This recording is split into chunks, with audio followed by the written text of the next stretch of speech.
Saludos cordiales, estimados estudiantes. Vamos a realizar el cuestionario referente a los elementos fijos y móviles de un motor. En la siguiente gráfica nos solicita ubicar dónde están el bloque, la culata y el cárter. El bloque de motor vendría siendo lo que está de color azul, que es la parte importante donde se genera el movimiento. El cabezote o culata es lo que está en la parte superior que sella y el cárter es lo que tenemos en la parte de abajo donde se almacena el aceite. En el siguiente cuestionamiento se habla de por qué no es necesario tratar la pared del cilindro de un bloque de hierro fundido. Como había estado descrito en el concepto, hablamos de que el hierro fundido tiene propiedades de retención de aceite, ¿sí? Por la extrema rugosidad. Esto proporciona un coeficiente de fisión bajo entre la pared del cilindro y el pistón. Esa sería la. En el siguiente cuestionamiento tenemos ¿por qué se denomina camisa húmeda? Como está descrito en el texto, la camisa se llama húmeda porque entra en contacto directo con el refrigerante, por tanto la disposición térmica es mejor que con una camisa seca. Esta camisa también es fácil de reemplazar, entonces la respuesta sería la opción número 3. En el siguiente cuestionamiento tenemos la posibilidad de poner los nombres a los diferentes componentes. La parte superior, la parte de color negra oscura, es la tapa de balancines. La siguiente, referente al motor, hace referencia al block, la decoloración azul, y la culata que vendría a ser el cabezote que es de color plomo. Para el siguiente cuestionamiento que pregunta ¿de qué material se puede fabricar la culata?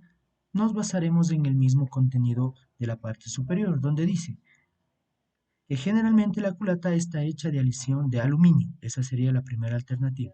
A veces también podemos ver versiones de hierro fundido, la segunda, y aleación de magnesio. Entonces, en esta pregunta, la respuesta sería aleaciones de magnesio, hierro fundido y aleación de aluminio. En el siguiente cuestionamiento hablamos de cuál es la función del árbol de levas. Decimos que el árbol de levas abre las válvulas y los muelles o los resortes las cierran. Entonces la única función que tiene el árbol de levas es la de abrir las válvulas, no la de cerrar, porque lo que cierra son los muelles. En el siguiente cuestionamiento hablamos de por qué hay diferentes grosores en la junta de culata para un tipo de motor. Hablamos junta de culata como el empaque del cabezote. Cada vez que hay algún problema de recalentamiento, siempre hay pandeo o torceduras. Eso significa que hay que rectificar. Rectificar viene o se define como el mecanizado de un elemento, ¿sí? En donde se pierde material. Al hablar de que se pierde material, hay que recompensar de alguna forma. Entonces, la respuesta sería cuando se ha rectificado la culata, debe haber una junta de culata más gruesa entre medio para recuperar el material desgastado. En el siguiente cuestionamiento hablamos o ubicamos dónde están los diferentes elementos. Primero, el árbol de levas es un eje que va desde la parte superior, desde la polea hasta la parte trasera, es todo un eje, ese sería el árbol de levas. El engrane del árbol de levas es justamente donde se asienta la banda de distribución o la cadena de distribución, dependiendo del modelo. Las válvulas, como tal, donde se habla justamente de la válvula de admisión o la válvula de escape que están sobre el pistón y los muelles de válvulas que son los resortes, ¿sí? Donde los resortes donde se sienta o donde es la base de las válvulas. Para el siguiente cuestionamiento hablamos de dónde debemos localizar el árbol de levas, tanto de admisión como de escape. Como podemos observar, la admisión viene del ingreso del aire con el combustible. Eso representa el ingreso donde está de color verde. Ahí está la válvula de admisión. Y la válvula de escape obviamente estará a la salida o producto de la generación de calor, de la parte térmica, sale de coloración roja. Entonces, la válvula de admisión es donde está la parte verde y la válvula de escape es donde está la parte roja. Uno de los elementos principales hace alusión a la siguiente pregunta. ¿Cuál es la función del cigüeñal? Obviamente, la función del cigüeñal es la de accionar la correa de distribución o la cadena. En este cuestionamiento debemos ubicar dónde está la cámara de combustión. La cámara de combustión es la que está en la parte superior, la que se constituye entre la cabeza superior del pistón y la parte inferior del cabezote. El pistón como tal está en la parte media y el cilindro está en la parte lateral. Dentro del cilindro está el pistón.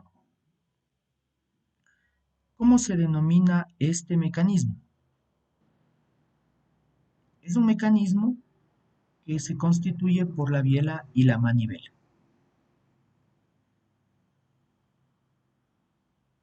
¿Cuál es la función de los contrapesos? Los contrapesos los encontramos en el cigüeñal. Entonces, el contrapeso nos va a ayudar a nosotros a equilibrar el cigüeñal. La función de los contrapesos es equilibrar el cigüeñal. En el siguiente cuestionamiento, todas las alternativas de respuesta son correctas. Observamos que los apoyos tienen un suministro directo de aceite. También que las muñequillas del cigüeñal están lubricadas, donde se siente el cigüeñal. Las muñequillas del cigüeñal se alimentan con aceite de los apoyos y los apoyos están lubricados. Esto haciendo referencia al sistema de lubricación interno que tiene el motor.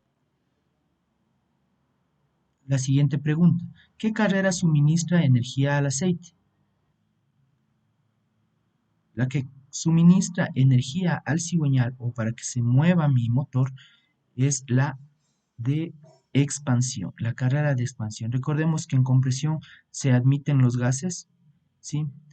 En admisión se admiten los gases, en compresión se comprimen los gases, posterior a eso tenemos la expansión donde se genera el poder y luego tenemos el escape, ¿sí? La siguiente pregunta hace referencia al volante de inercia y debemos identificarlo en la ilustración.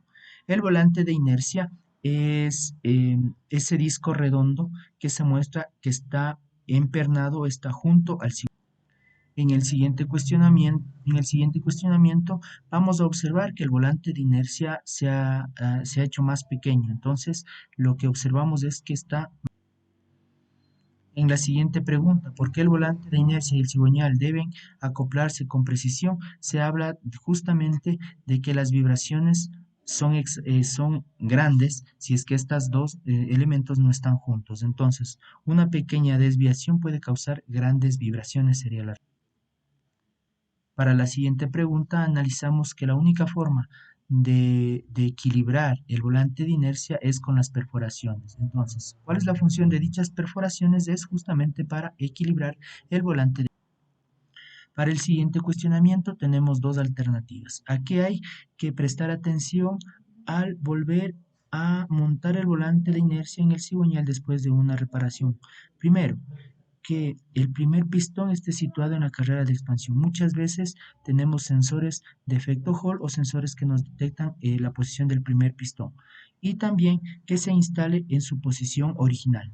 Donde sacamos, debemos volver a poner. Eso como parte de una sugerencia.